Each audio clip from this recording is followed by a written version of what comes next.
Listen up. Average is not an option. Are you up to par? Get ready to tee off. Jim Paar is a badass with a bow tie when it comes to knowledge. Watch out because he is lethal when it comes to 10xing your business or building a new business. Welcome, Jim Paar. Okay, everybody, welcome.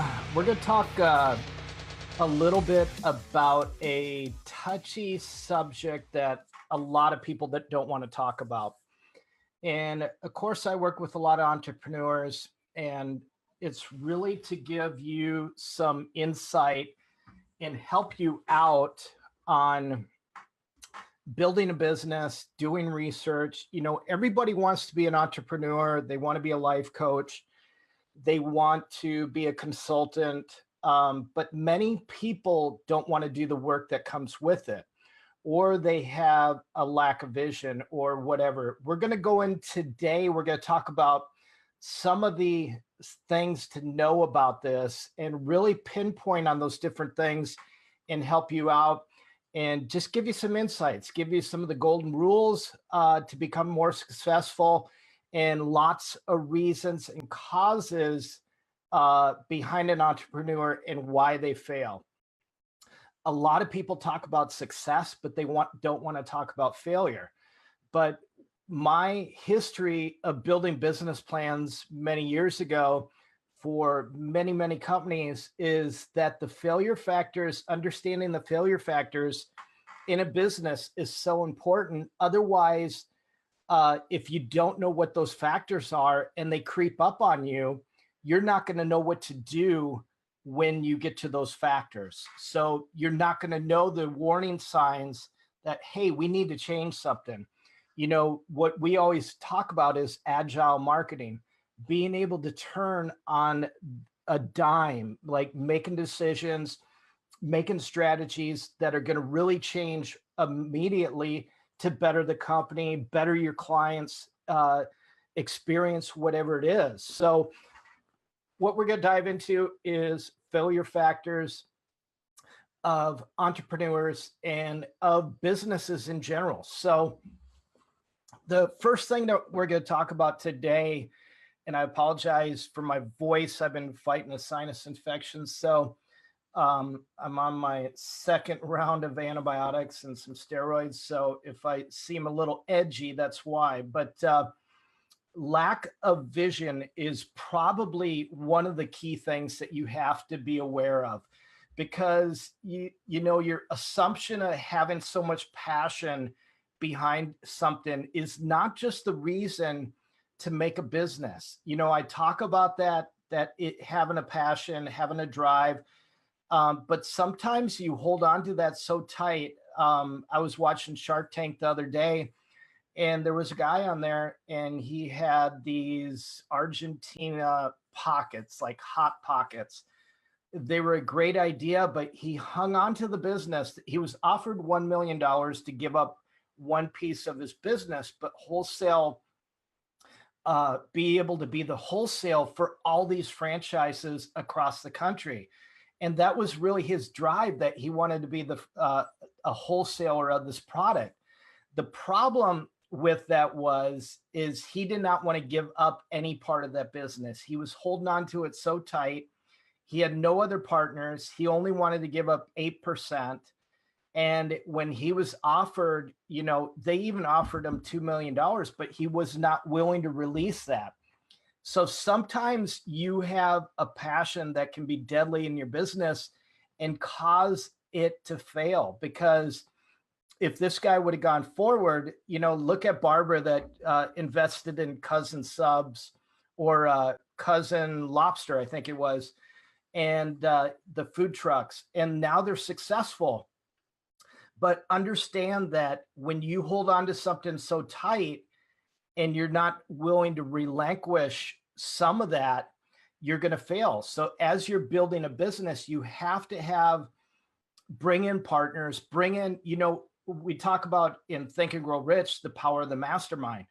It's important to have a mastermind, a network of people that are helping you build the business. And so if you have a lack of vision and you're just passionate about the business versus seeing the broader picture and the necessary steps of starting that vision or starting that business is the vision. You have to realize that there is a starting point where you would like to see yourself in 2 to 5, 10 years, or maybe selling the company out. When I was in the restaurant business, I built many restaurant businesses with the vision of selling it right after I would put it up and get it going. So I would buy restaurants that had failed, that were out of business. And some of those were spots that business after business after business failed. But I had a concept, I had a theme, I had a vision, I had a plan. I took that plan and I was able to implement that plan into place and make those successful and really turn around and sell those. And so whatever you're doing, you need to understand that. And we'll talk about business plans a little bit later. But selection of a business, eventually one of the top reasons why most entrepreneurs fail is one of the tricky moments is in an entrepreneur's life, whether it's a he or she decides which business to adapt to. You have to understand that you have to have some knowledge in it. You can't be so unique that it's not even a wanted product or a service out there. So it has to be a business idea that people really need, like a service that you can provide. You need to write down the pros and cons of every business idea and come to your mind and then go with the most suitable one that you want to go with. So you can build multiple businesses. I own multiple businesses. So understand that my key business is my advertising company. That is my company that really is my center point, because I know in marketing, when I have the knowledge of marketing, I'm able to expand. I'm able to build other businesses because of that knowledge. So if you think about it, in Shark Tank, most of the businesses that go in there, they're going in there because they need marketing. So you have to make sure that you write down the pros and cons about the business that you're going to go into, because you have to know, you can't be caught off guard, because so many people get caught off guard and then they're like, wow, I didn't know. Like, somebody came to me recently and they had a business idea. It sounded like a great business. But of course, me being a analyzer of numbers and analytics and different things, I did my research and figured out that there was another company out there like that. And so understand, you have to do your research. Don't put your business idea out there if it's a proprietary piece of business. Make sure you get your trademarks and patents in place before you start marketing it. So lack of proper planning is another one. So improper planning is another common reason why entrepreneurs fail, because they go out on the marketplace and they neglect having the business plan, which is a very vital part of the business. What I call a business plan is really a guide. A lot of people think, well, I don't need a business plan. I have a vision. I know what I want to do. No, you do need a business plan. My business partner in one of my businesses, Joni, she's working with the Small Business Association to help her build a business plan for her current business, which is a genius idea. Because if you don't have a business plan in place right now, even if you've been in business for 10 years, you need to implement a business plan and have that. I would look at that as like, I was looking for like a 3-ring binder around me, but I don't have anything like that. But have that book available online, have it available in your office for anybody to read. And I would suggest that any new employee or new partner that comes in, they need to know that business plan. They need to sign off on that business plan. And they need to know those failure factors. You know, we say that there's about 20 key failure factors in a business. And some of those very important ones are morale. You know, one employee can take down a company of 100 employees with poor morale, poor attitude, a negative environment, creating that, what I call that virus out throughout the company, throughout the employees. And so you want to make sure that morale is one of the number one things that you keep in place. But you have to build a business plan, have a master plan in place. And then once you have that master plan in place, make sure you have an agile marketing plan in place also. So if something happens, if another company comes up, a competitor company, how are you going to react? What are you going to do to make those changes? So you have to be able to think on the dime and be able to adjust to those changes right away. It could be digital marketing. It could be some change in the marketplace. If you're an Amazon FBA seller and Amazon decides to say, we're not going to accept your category anymore, we're shutting it down and we're keeping it, people don't realize, I get calls all the time and they say, I want to go into Amazon. I want to be an Amazon affiliate. I want to be an Amazon fulfilled by, Amazon seller. But they don't realize that they haven't even done the research, because there is over 12 categories in Amazon that are completely shut down. You cannot be a seller of those products at all. So like food products, supplements is shut down. So if you want to sell vitamin supplements on Amazon of your own, you cannot get them in. You can apply for it, but before you make that investment and get private label supplements, I would make sure you can get your product into Amazon at all, because a lot of that stuff and you cannot do that. So do your proper planning, do your business plan, make sure you've got things in place, and call it a business plan / strategy guide, because that's really what it is. It's a guide to reference every time that you have a meeting with your board of directors, that you reference that business plan. So the other thing that a lot of people do is not having enough capital. They have a great idea, but without sufficient capital, it's almost certainly a suicide, because new entrepreneurs, you often don't realize that the importance of cash flow is underestimated, because they get to a point where the business is, they have to get in place, because it takes money to build that business.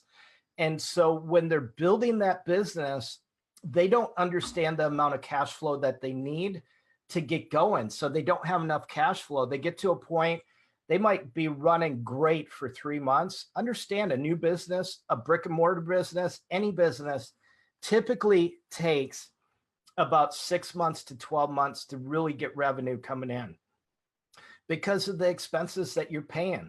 So understand that you have to have the capital. You have to make sure you have that in place in order to launch that business and carry that business. In the restaurant business, we'd go in and it would cost me about $250,000 to open that business. And then we needed cash flow. So we had, rent, our lease payment, which was about $10,000 to $15,000 a month, depending on which building that was. And then we had payroll. Payroll was anywhere from,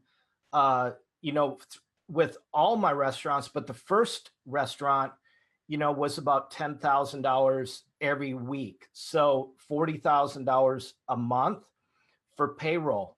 Then you have inventory. You've got to keep that inventory going. So you've got to have capital to keep that inventory going. I was very successful in the restaurant business because I knew I really came up with, worked with some partners that had been in it for quite a while, learned a lot of strategies from them. And then I went off on my own and did a few restaurants after that on my own. So understand that you can partner with people. It's important to do that to build a business, So remember that capital is key. Having that expense account, having, that inventory account, if you have to keep inventory, whatever it is, even if you're in the digital marketing space, you have to have capital to carry those advertisements. So depending on what it is, so we have lots of accounts that we set up. We have a lot of subscriptions, probably about $5,000 a month in subscriptions. We pay ClickFunnels about $1,000 a month. So there's so many different things in my business that we have. In my partner's business with the one company that I'm part of, Boobalicious, we have overhead. We have products. We have to. We're looking at doing some different things, and we have to carry that business. So we're looking at co-packers for that and different things like that. But that all costs money, so you have to figure that out and really make sure you have proper planning. So poor implementation of the plan is really executing the plan. So think of it this way: a cruise ship that everybody boards the ship, the captain jumps on, and they don't have a plan. They don't have a strategy or a map or a port to go to. They just take off. Well, they're going to be lost. Anything that you do in life, you need a roadmap. You need strategies in place because you need to be able to face those challenges. And if you implement prematurely and jump into a business and implement it prematurely, you're going to fail. You understand, we're talking about failure factors of businesses, of entrepreneurs. So you have to have those strategies in place because that will make you a leader, that will make you successful. But not having those in place will make you an ineffective leader, and the implementation of these new strategies are not going to come like you expected. So another thing we talked about is morale, but hiring the wrong people. As you're building your team, you want to make sure you don't hire the wrong people and waste those resources, because you're spending money to build your business. Remember, we always talk about buying time. So when you hire people, you're buying time. You're duplicating yourself and putting people in place. Maybe it may take a few people to implement the strategies that you are already doing personally. I always talk about the book Powerful by Patty McComb. She was the CEO of Netflix. I believe she still is. And they did a lot of the work themselves during a phase there. Remember, they used to mail out DVDs, and you would get one, get 3 or 4. And when you'd mail one back, you could order another one. Once they received that, you would get your credit and order another one. And that was before Netflix really got sophisticated with their streaming and everything. But they had to put their own resources, themselves, the board of directors in the executives working in the warehouse to support that company. Netflix almost went under. They were very close to going under. And so when they did that, they realized that there was employees that were in the team there that were also very successful, and they could implement their strategies. Even though they might be making $15 an hour, those people were very valuable. They had a lot of valuable resources to help build that company. So what they did is they put together a plan, and they let each employee, including the executives, write something down and write whatever they wanted to about an executive or another employee. Now, you would think that would create chaos, like it would create friction amongst the company, but no, it didn't. What it did, it really helped, because what happened with that was people realized they didn't know that they were actually doing that. They didn't know that they were actually making those wrong decisions. And what happened is the company became more successful. And that's how Netflix really scaled and really built their business. And many of those employees, those $15 an hour employees, they actually became a part of the executive team. So you have to make sure that you hire the right people. Failure in marketing. Marketing plays probably 80% of the role in a successful business. So understand, if you do not have a marketing strategy in play, that's what carries the business, because a business technically should be about really 10% physical work. But I always say 20% physical work, 80% marketing. Really, that is the strategy that we play in any online company, any digital e-commerce, whatever it is. It's a 20-80 rule or 80-20 rule. So 80% marketing, 20% physical work. So that the marketing plays all the heavy lifting that carries the entire company and really gets the company going. And so that you're not doing this physical work trying to build the business, because think about it as a loudspeaker reaching the world. The marketing, that's what it does. It gets you out there. It gets you noticed, it gets you successful. So when you do that, you don't have to play a big physical role in building the business. It should be a 90-10 rule, 90% marketing, 10% physical work. And when you do that, you can have automation in place, systems in place to really help carry that business.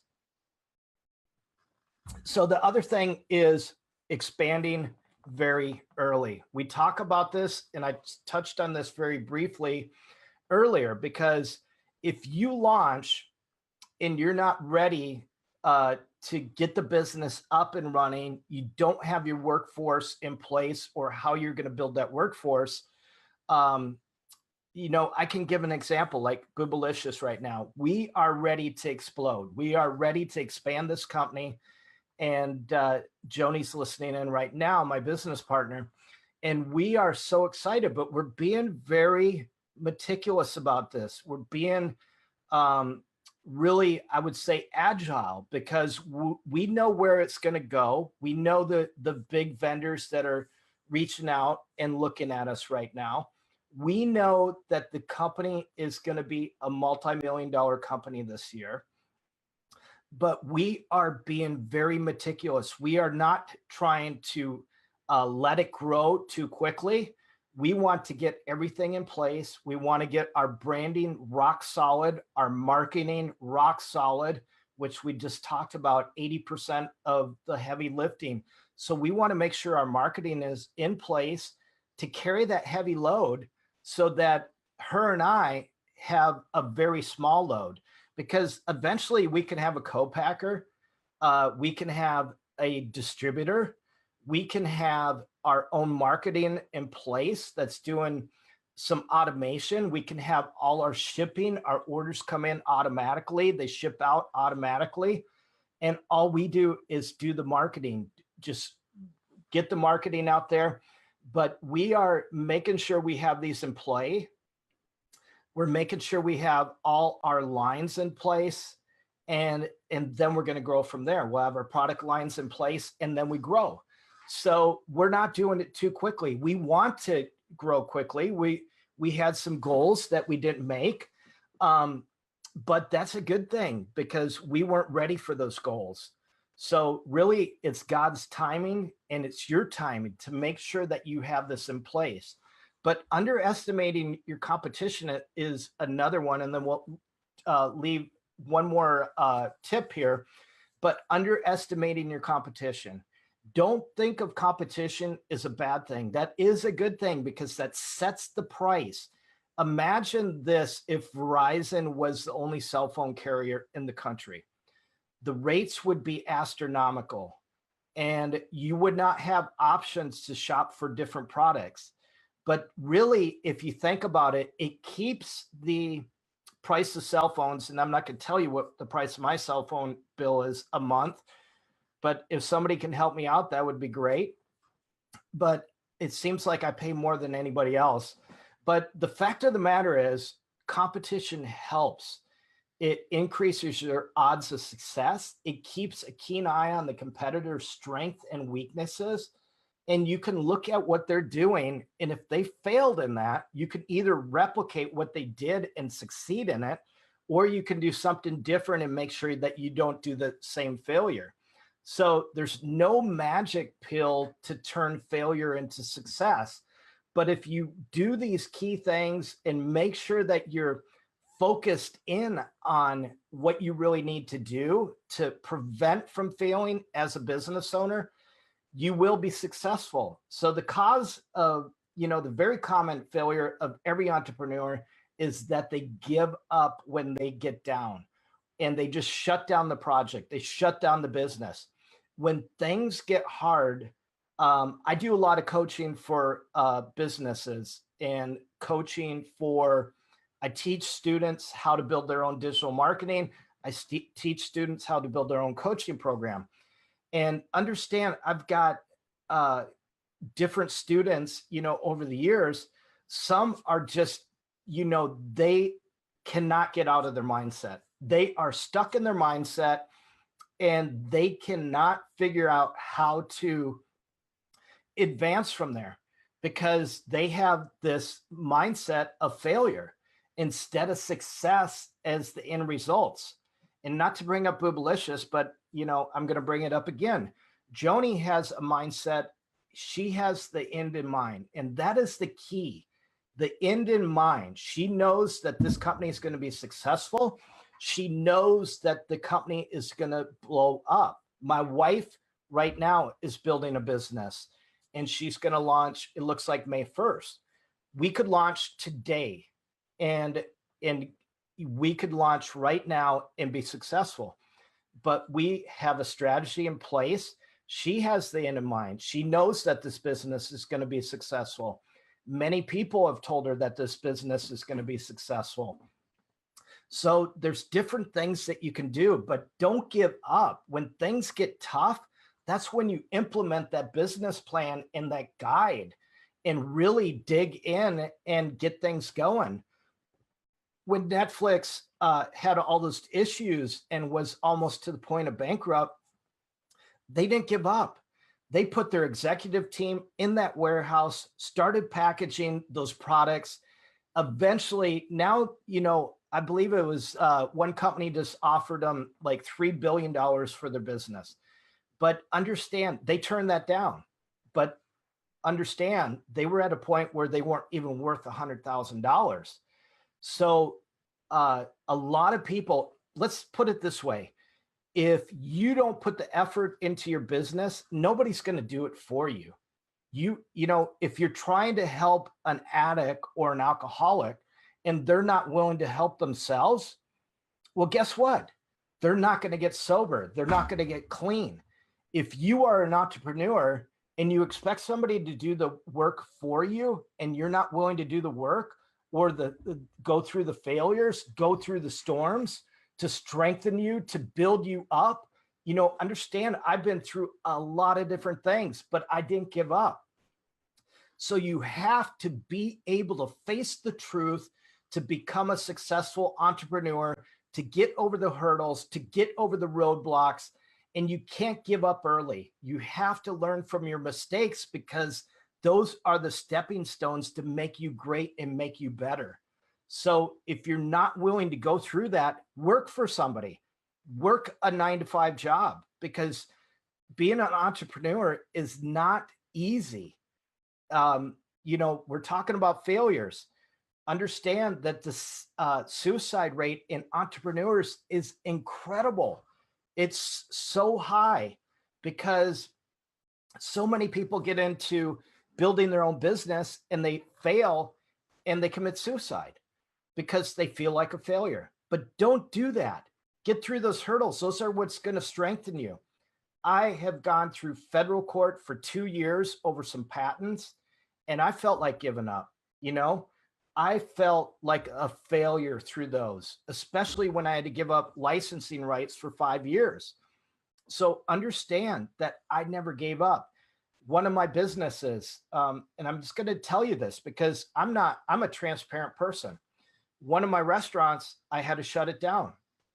It was Valentine's night, and I was to the point where it wasn't becoming successful, and it wasn't because of me, but I did not want to give it up. And I kept pushing, I kept pulling money from my other restaurants to keep this business afloat. But the NHL went on strike. in downtown St. Paul was the hockey arena right there. So NHL was on strike nationwide, no hockey. That's about, I think it's about 70 games, 50 to 70 games a year. Well, that was business that we relied on. And it was almost 2 years that they were on strike. Well, we didn't know if they were going to ever come back. They were talking about shutting the NHL down. And so finally, I got to the point where I had to make that decision to shut that restaurant down. But do you know what? 2 weeks later, I had an outdoor advertising company, launched a new outdoor media, got 7 patents on it, still own those patents, and was able to build a business much bigger than that business. So understand that, yes, I did in a sort fail on that business, but to me it was a win because I knew when to shut it down. I knew when to quit feeding money into it. But many people won't even go to the point of feeding money and trying to push through it. They just give up. They just say, I'm done. I have to work, to build a business. I've got to work. Well, I didn't know I had to work. I thought being an entrepreneur was easy, but that's not the way it is. So we have to understand that to be successful, you have to understand these failure factors. You have to understand how to execute your business, how to create a business plan. Don't underestimate the competition. Get your mindset right. Build that network, build that mastermind of people, because when you do that, you will be successful. So push out there, understand that being an entrepreneur is fun. It's freedom. You can be your own person. There's a lot of entrepreneurs that are on the feed right now. Farouk from India, Doris, Joni, Paul from Minnesota, Bren, these are business owners. These are people, successful entrepreneurs, coaches, so it takes work, but it can be very rewarding. To me, I love waking up every day because I love what I do. I don't go to a 9-to-5 job. I get up and I get to work for myself and I get to work for my clients. So that's what I'm talking about today. Understand these failure factors, understand building a business the right way. Reach out to me if you have questions. I do a lot of consulting to help build other businesses. So feel free to reach out to me. I would love to do a strategy call with you, help you build that business. I've built several successful restaurants. I know that business inside and out. I know marketing inside and out. I know how to build multiple businesses, app companies, development companies, whatever. So reach out to me. I'd love to speak with you. And just understand that you have to make sure you're cognizant of these factors. So this is Jim Paar. I appreciate you. Make sure you subscribe to my YouTube. Go to my podcast, which is at jimpar.com, and click on podcasts. I'm on Spotify, iTunes, all the different podcast channels. So I appreciate every one of you and have a great rest of the day.